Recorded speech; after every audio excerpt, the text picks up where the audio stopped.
Señor presidente, señor secretario, ya hablaron los lambiscones. Nosotros hablaremos a nombre del pueblo de México. Si tuviéramos que describir el comportamiento de la economía en nuestro país con una palabra, esta sería mediocre. Si la descripción correspondiera al crecimiento, el adjetivo más apropiado sería nulo. A pesar de los cientos de miles de spots y de la propaganda gubernamental apologética del gobierno federal, los mexicanos reprueban su gestión económica. 73% están en desacuerdo en el alza de precios, 68% en la economía en general y 60% en la nula creación de empleos. Hablar de la política económica y fiscal del gobierno es hablar de un rotundo fracaso. Fracaso que es el resultado de la obstinación con que se ha conducido el país en los últimos 32 años por gobiernos priistas y panistas. Ambos tienen responsabilidad en el desastre económico de la nación. La reforma hacendaria ha sido terrorista, eminentemente recaudatoria y nociva para el crecimiento económico.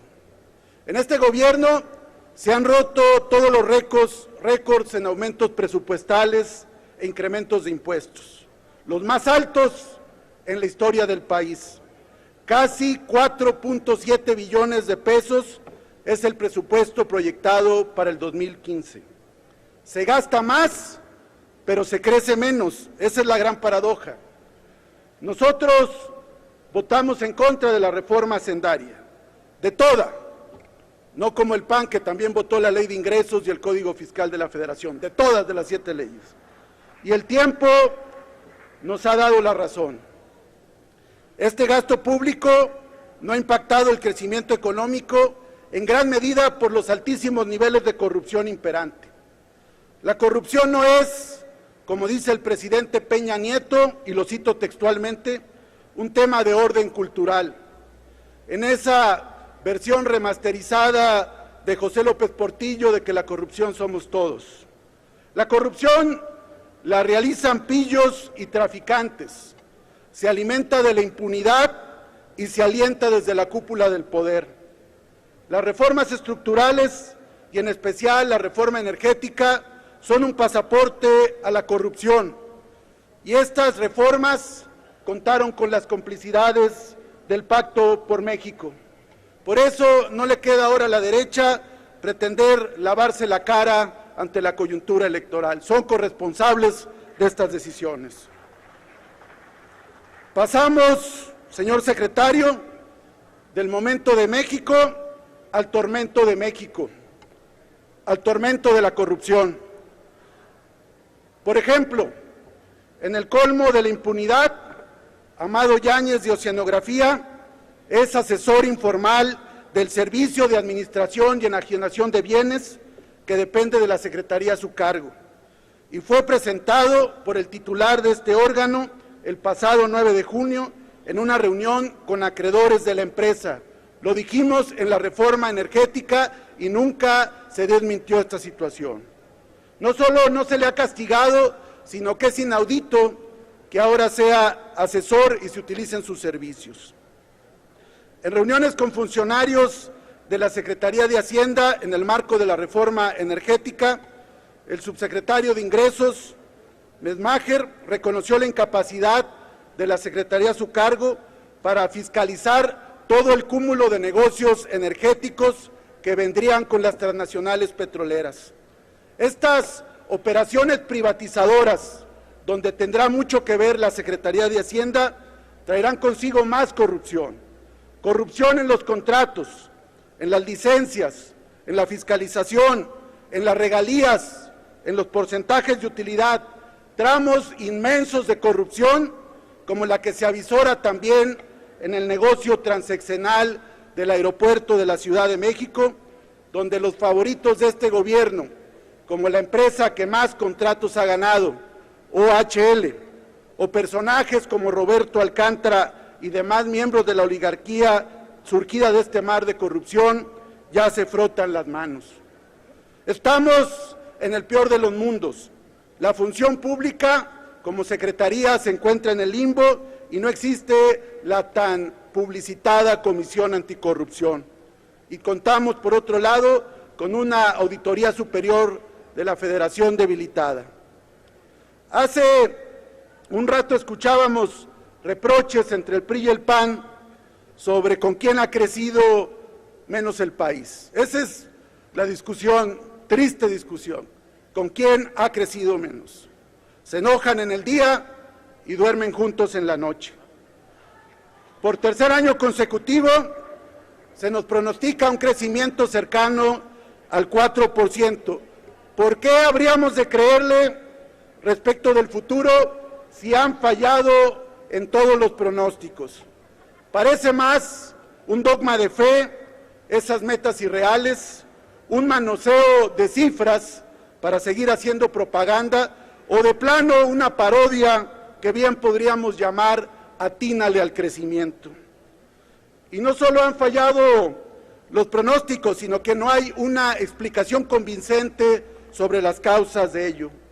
¿Qué va a ser diferente hacia el futuro? Ustedes mismos nos dicen que los resultados de la reforma energética se van a ver hasta dentro de 4 o 5 años. Entonces, si no hay nada nuevo, ¿por qué el cambio tan drástico? ¿Acaso ahora sí funcionará la magia? ¿Cuáles son los cambios fundamentales que explican esta situación? ¿O en el 2015 volverán a ajustar trimestre tras trimestre las cifras económicas? ¿Están conscientes que su reforma fiscal, al quitarle dinero al consumidor, contribuyó a estancar la demanda? ¿Están conscientes que la misma reforma hacendaria no solo le quitó recursos para invertir al pequeño y mediano empresario, sino que también le quitó el ánimo de invertir? Nos parece, y lo decimos con franqueza, un acto de cinismo extremo decir ahora que con el paquete fiscal 2015 ya no habrá aumentos de impuestos, cuando con la reforma hacendaria aumentaron impuestos para 100 años.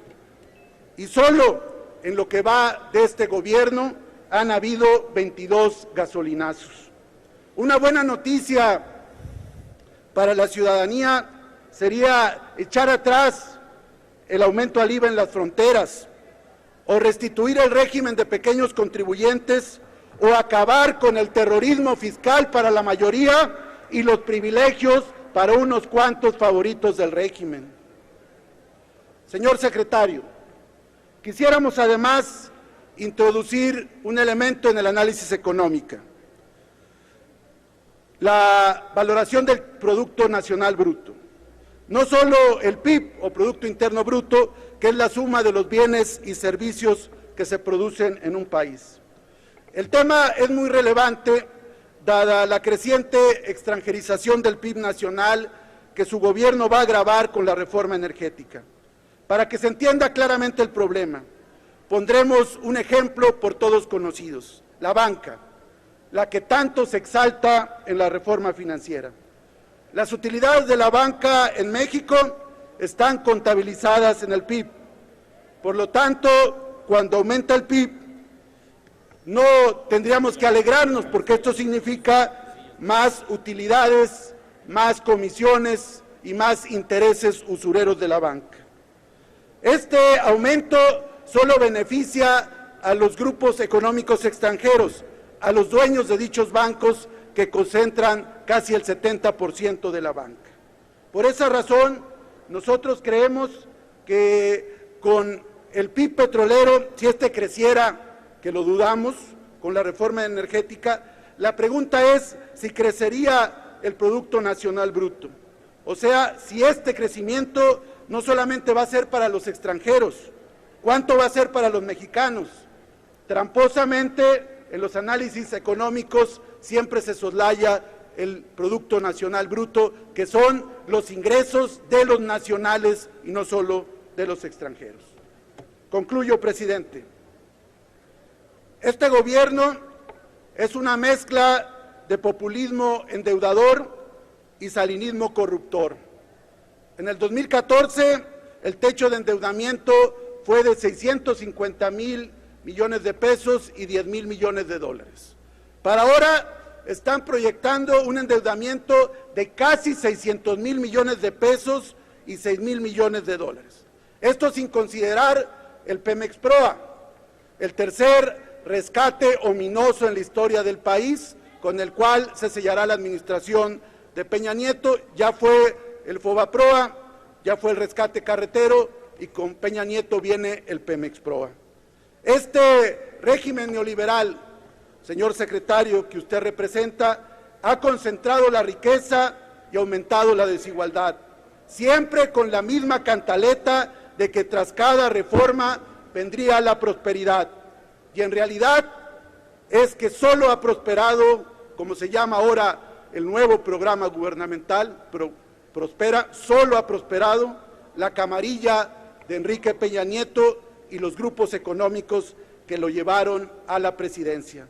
México vive sus peores momentos, pero nosotros seguiremos dando la batalla.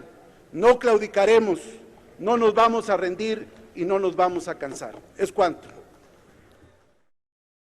Cámara de Diputados, 62ª legislatura.